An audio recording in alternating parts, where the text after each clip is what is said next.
لا اکراہ فی الدین. اچھا جی لکھ لو جی. قبول دین کے بارے میں نفی اکراہ.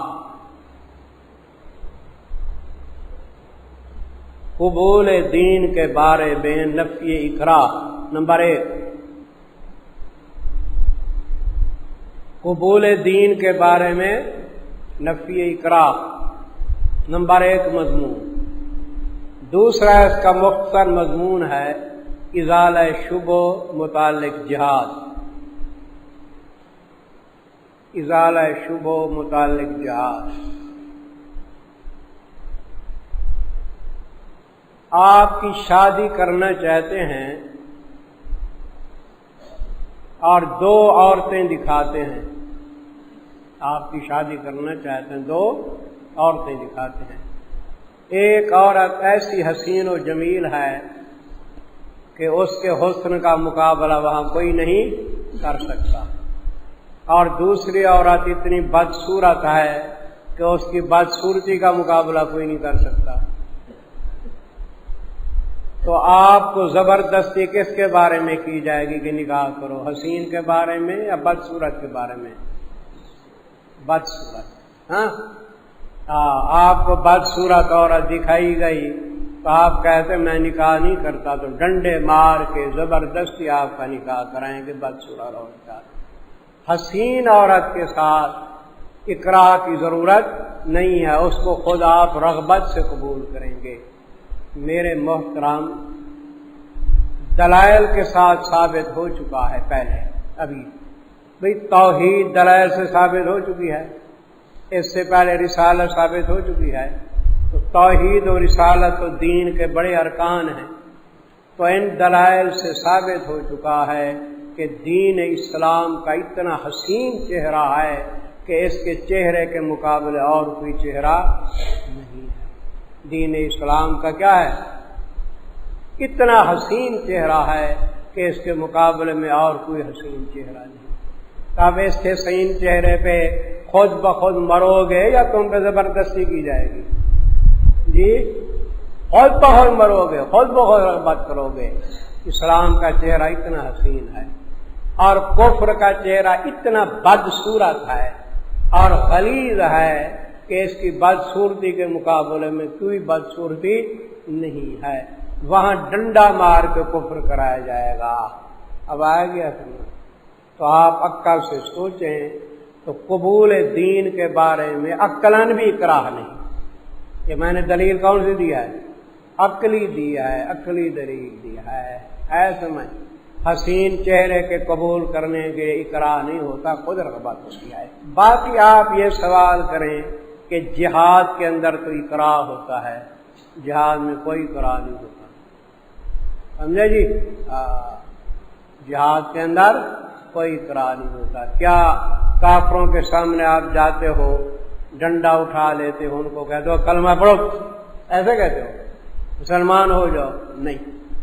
آپ ان کو دین کی دعوت دیتے ہیں کافروں کو. بھئی اپنی خوشی سے، اپنے اختیار سے دین اسلام قبول کر لو. وہ خوشی سے قبول کر لیتے ہیں تو فابہا. ورنہ آپ کہتے ہیں کہ بھی قانون ہے کل الاسلام یعلو ولا یعلا، اسلام غالب ہوتا ہے مغلوب نہیں ہوتا. آپ اسلامی سلطنت میں بے شک رہیں، زندگی گزاریں، لیکن تابع ہو کریں ہماری حکومت کے. بے شک کافر رہیں لیکن اسلامی حکومت کے کیا تابع ہو کے رہیں. وہ کہتے ہیں کہ ہم تابع نہیں ہوتے، جزیہ نہیں ادا کرتے، تو پھر لڑنے پہ آمادہ ہوئے نہیں. تو ان کی طرف سے شرارت ہوگی تو پھر دفاع کے لیے آپ کریں، جہاد کریں. بات ہی سمجھ؟ تو جہاد میں اکراہ ہوا؟ اکراہ نہیں ہوا. لیکن پھر ایک اور سوال کریں گے کہ موسیٰ علیہ السلام نے تو اکراہ کرایا تھا.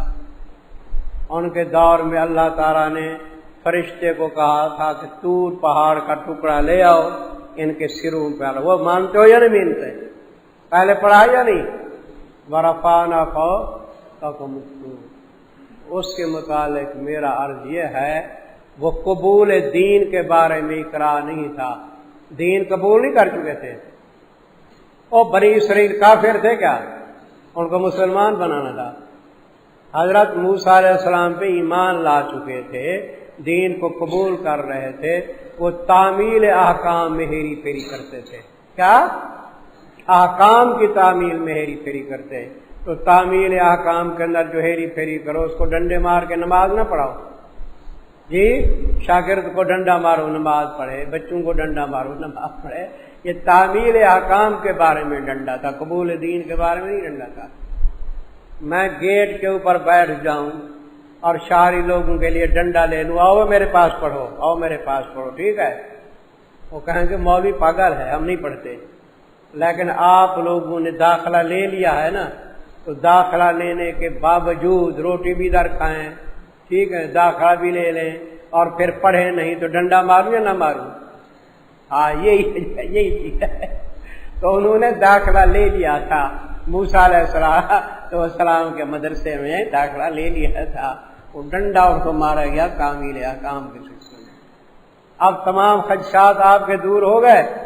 دیکھو جی، لا اکراہ فی الدین، اور اس آیت کا شان نزول مفسرین لکھتے ہیں کہ ایک صحابی تھے حضرت حسین، یہ حسین ہے سواد کے ساتھ، حضرت حسین انصاری تھے، ان کے دو بیٹے نصارہ بن گئے۔ کیا بن گئے؟ نصرانی بن گئے تھے۔ تو ان کا خیال ہوا کہ میں ڈنڈے سے ان کو واپس لاؤں، مسلمان کروں، تو اللہ تعالیٰ نے روک دیا کہ ڈنڈے کے ساتھ مسلمان نہ کرو۔ جو ڈنڈے سے مسلمان ہوتا ہے وہ دل سے تو نہیں ہوگا، پھر بھی منافق رہے گا۔ کیسے؟ وہ کیا تمہیں کام آئے گا؟ نہیں زبردستی بیچ قبول دین کے۔ کیوں زبردستی نہیں؟ اس کی دلیل قد تبین الرشد من الغی، بے شک واضح ہو چکی ہے ہدایت گمراہی سے۔ ہدایت کا چہرہ بھی سامنے آ گیا، حسین چہرہ ہے یا نہیں؟ اور گمراہی کا چہرہ بھی سامنے آ گیا۔ گمراہی بدصورت۔ فَمَن يَكْفُرْ بِالطَّاغُوتِ، طالبین رشد کا انجام،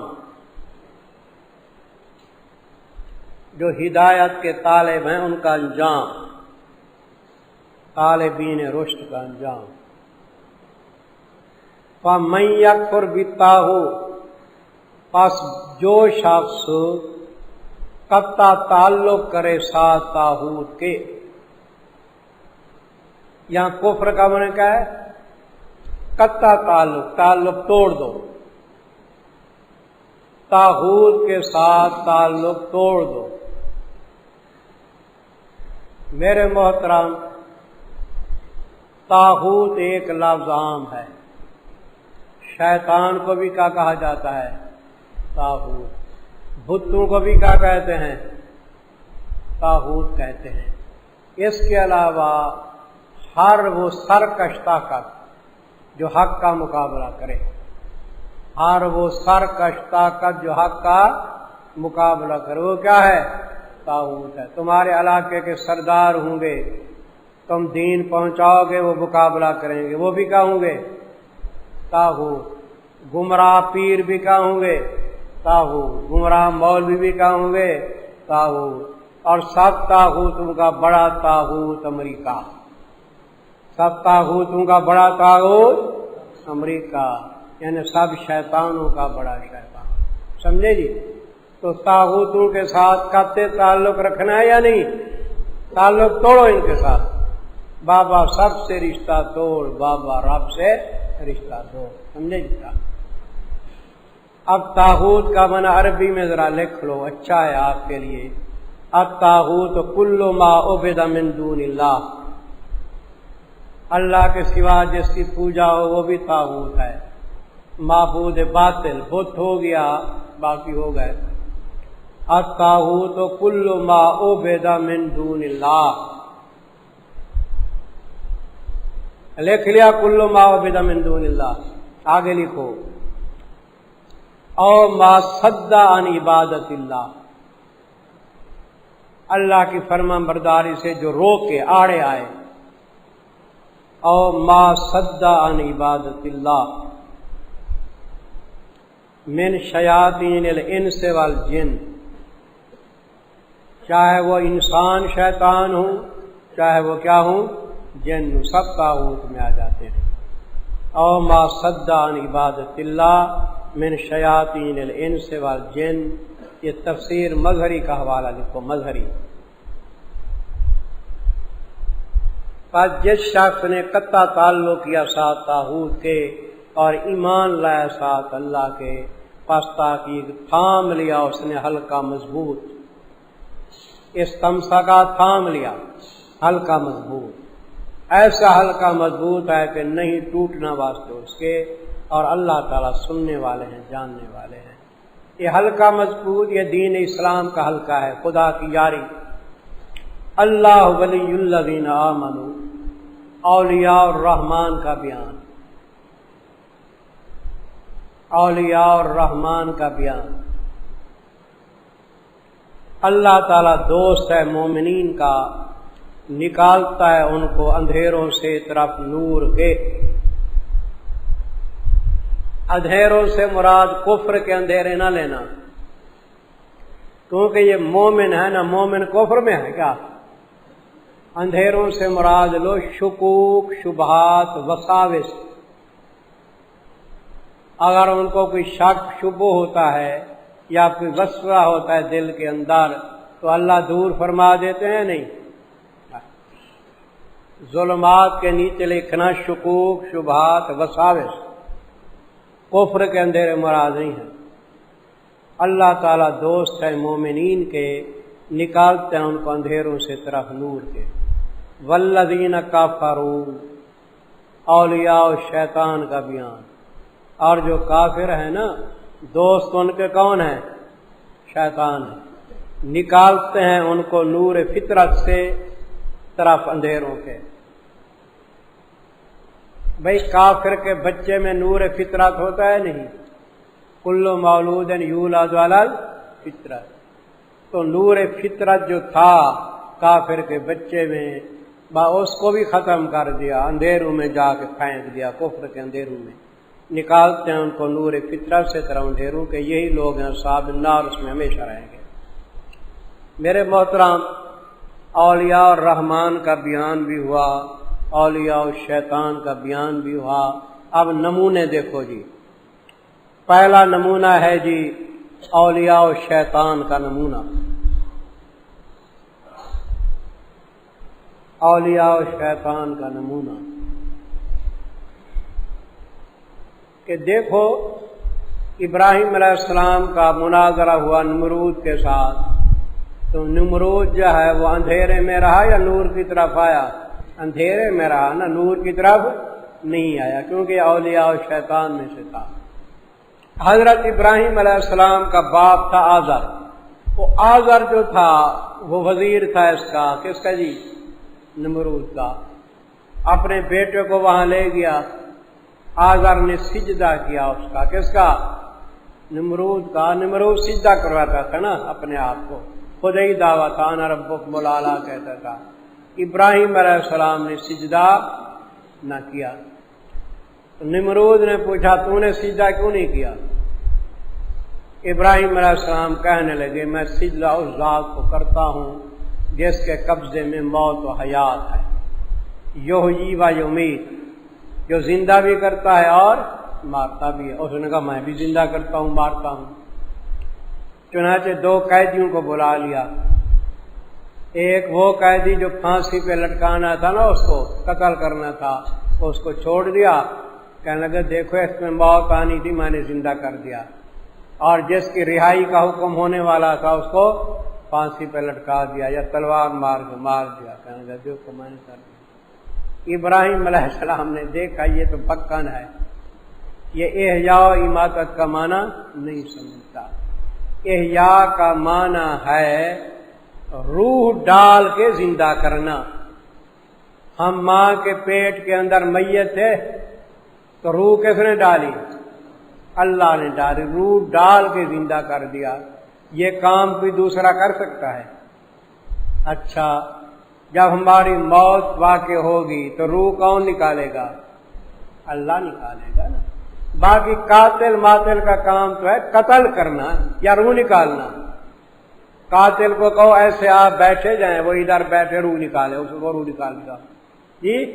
تو مارنے سے مراد ہے روح نکالنا، اور احیاء سے مراد کیا ہے؟ روح ڈالنا۔ یہ تو کام اللہ کرتا ہے، اس خبیث کو کیا پتا۔ دیکھو علم تارا، علم تارا کی تحقیق تو پہلے گزر چکی ہے نا، کہ یہ رویت بصری نہیں، چاہے رویت قلبی ہے، بمعنی علم کالم ہے۔ اور میں نے حوالہ دیا تھا بیضاوی کا کہ یہ کلمہ تعجب کے لیے ہے، اور اس کے سامنے بھی بولا جاتا ہے جس نے واقعہ دیکھا نہ ہو۔ بیضاوی کے حوالے سے میں نے بتایا تھا پہلے۔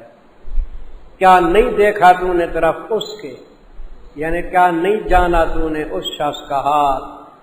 یہ اللہ دی کے نیچے لکھو طاغوت نمرود۔ یہ طاغوت تھا شیطان، اور نام اس کا نمرود تھا۔ عربی میں اس کو پڑھتا ہے نمروز، زال کے ساتھ، نمروز۔ اردو میں نمرود لکھا ہوا ہے۔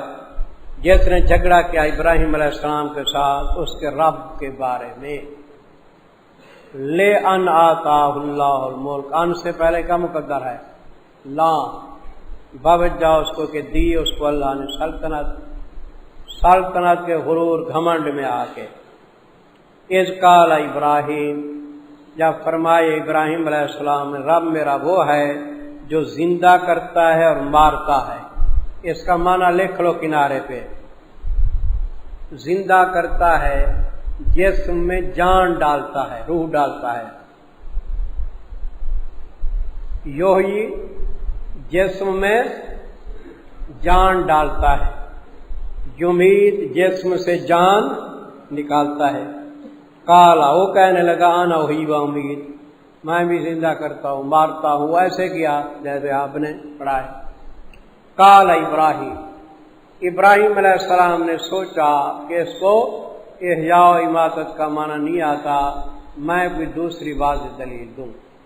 ابراہیم علیہ السلام، دیکھ بھئی میرا رب جو ہے سورج کو نکالتا ہے کہاں سے؟ مشرق سے۔ اگر تیرا دعویٰ ربوبیت کا ہے، خودی دعویٰ ہے، تو مغرب سے نکال دے، سمجھے جی؟ تو مغرب سے وہ نکال نہ سکا۔ اب یہاں سوال پیدا ہوتا ہے کہ یوں تو کہہ سکتا تھا نا نمرود کہ یہ میں کرتا ہوں کام، مشرق سے میں نکالتا ہوں، تو اپنے خدا کو کہا مغرب سے نکالے۔ نمرود نے یہ اس لیے نہیں کہا کہ دل میں وہ سمجھ گیا تھا خبیث کہ نبی سچا معلوم ہوتا ہے، کہیں ایسے نہ ہو کہ سورج مغرب سے نکلے تو لوگ کیا لے آئیں؟ ایمان لے آئیں، اس کا معجزہ دیکھ، اس لیے اس کو یہ طاقت نہ ہوئی، ایسے میں یہ خیال نہ پیدا ہوا۔ کہا ابراہیم علیہ السلام نے، پس بے شک اللہ تعالیٰ لاتے ہیں سورج کو کس سے؟ مشرق سے، لے آئے اس کو کس سے؟ مغرب سے۔ فبہت الذی کفر، پس ہکا بکا رہ گیا کافر۔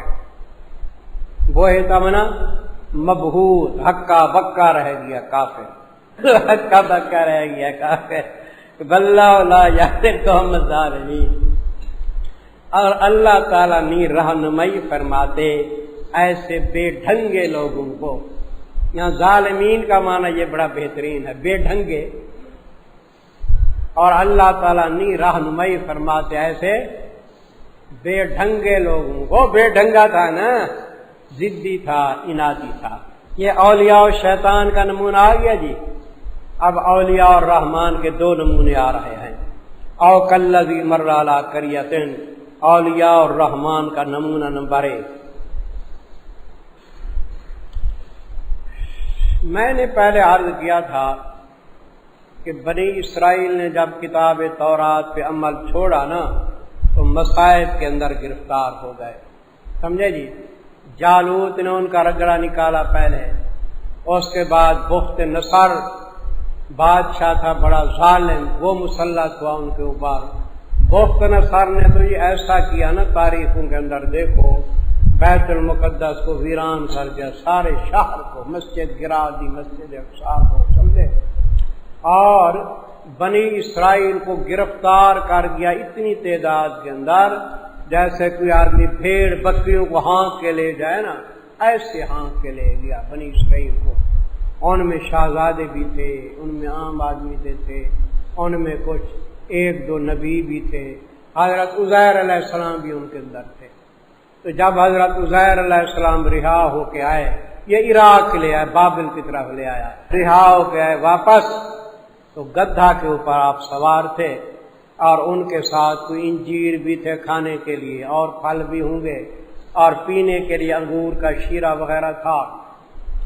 بیت المقدس کے جب قریب آئے، دیکھا کہ بیت المقدس کا شہر ویران پڑا ہوا ہے، تو اللہ کی بارگاہ میں تمنا کی کہ اللہ اس شہر کو بھی تو آباد کرے گا کبھی، میری آنکھیں دیکھیں گی اس شہر کو، ہمارا شہر ہے بیت المقدس کا۔ تو اللہ تعالیٰ نے ان کو موت دے دی وہاں کہ دکھائیں اس کو آباد شہر۔ اور کتنا عرصہ مرے پڑے رہے؟ 100 سال مرے پڑے رہے۔ اب یہاں سوال کرتے ہیں لوگ کہ 100 سال جو مرے پڑے رہے تو انبیاء علیہ الصلوۃ والسلام کا جو جثہ ہے نا، جسم، وہ محفوظ ہوتا ہے یا نہیں؟ محفوظ ہے نا۔ تو ان کا تو جسم بالکل محفوظ پڑا ہوگا، تو کوئی آدمی آتا ان کے جسم کو اٹھا کے قبر کھوتا، قبر کے اندر دفن کر دیتا، یا ایسے کوئی درندہ آتا کوئی تکلیف پہنچاتا، آخر 100 سال پڑے رہے۔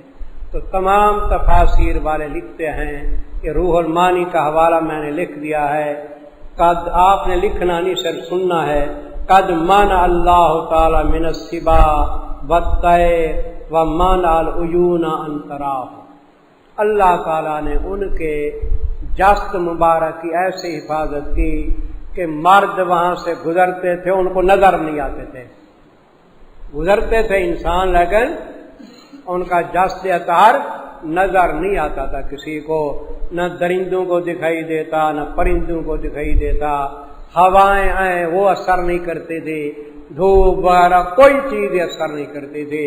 اللہ تعالیٰ جیسے معجزات دیتے ہیں انبیاء کو خرق عادت، اسی طرح ان کے جسم مبارک کو 100 سال کا رکھا، محفوظ رکھا، نہ دھوپ نے اثر کیا، نہ سردیوں نے اثر کیا، نہ جانوروں نے دیکھا، نہ انسانوں نے دیکھا۔ بھائی انسان دیکھتے تو ان کو دفن کرتے یا صرف سلام کرتے؟ لوگ کہتے ہیں نا وہ جو مرے پڑے رہے منکرین حیات، تو بھئی کہ لوگ آئے ہوں گے، آخر ان کو پتہ چلا ہوگا کہ لوگ گزر رہے ہیں، یا لوگوں نے کوئی سلام کیا ہوگا انہوں نے نہیں سنا، ایسے کیا ذات کرتے ہیں؟ اللہ کے بندے کسی نے دیکھا ہی نہیں، سمجھے؟ ان کو دیکھتے تو کیا کرتے تھے؟ دفن کرتے۔ 100 سال کے بعد جب اٹھے، اللہ نے اٹھایا تو پوچھا کم لبستہ، کتنی مدت ٹھہرا؟ تو وہ کہنے لگے لبستو یومن او بعد یوم، ایک دن ٹھہرا یا آدھا دن ٹھہرا، کچھ حصہ۔ مطلب یہ ہے کہ وہ دن گزر گیا تھا، دوسرا دن ہے تو مکمل دن، اور اگر دن کیا ہے وہی ہے تو دن چڑھتے موت آئی، اور بعد کے اندر عصر کے ٹائم کیا ہو گیا؟ جاگے، تو بعد حصہ دن کا ہے۔ ایک مولوی صاحب تقریر کر رہے تھے، منکر حیات الانبیاء کے منکر، وہ کہہ رہے تھے کہ دیکھو بھئی حضرت عزیر علیہ السلام کے متعلق یا انبیاء کے متعلق لوگ کہتے ہیں کہ مرنے کے بعد بھی ان کو کچھ نہ کچھ حیات حاصل ہوتی ہے۔ اگر عزیر علیہ السلام کو حیات تھی تو کہتے کہ میں 100 سال ٹھہرا رہا، حالانکہ وہ کیا کہہ رہے ہیں؟ کیا کہہ رہے ہیں؟ ایک دن یا بعض حصہ دن کا ٹھہرا رہا، تو معلوم ہوا کہ ان کے اندر حیات نہیں تھی۔ میں نے کہا یہ دلیل عدم حیات کی نہیں، یہ دلیل حیات کی ہے۔ تم کہتے ہو لبستو یومن اور بعد یوم، دلیل کس کی ہے؟ عدم حیات کی۔ میں نے کہا نہیں، یہ دلیل حیات کی ہے۔ میں نے کہا تم بھی قیاس کرو کسی چیز پہ، میں بھی قیاس کرتا ہوں کسی چیز پہ۔ میں نے اصحاب کہف کا قصہ سنایا کہ اصحاب کہف کو اللہ تعالیٰ نے 309 سال سلائے رکھا غار کے اندر۔ یہ تو 100 سال ہے نا، وہ کتنی؟ 309 سال۔ لابثوا فی کہفہم 300 سنین وازدادوا 9، 309 سال۔ وہ مرے پڑے تھے یا زندہ تھے؟ صرف سوئے تھے نا، زندہ تھے۔ جب اٹھتے ہیں تو اللہ تعالیٰ پوچھتا ہے، یا آپس میں وہ پوچھتے ہیں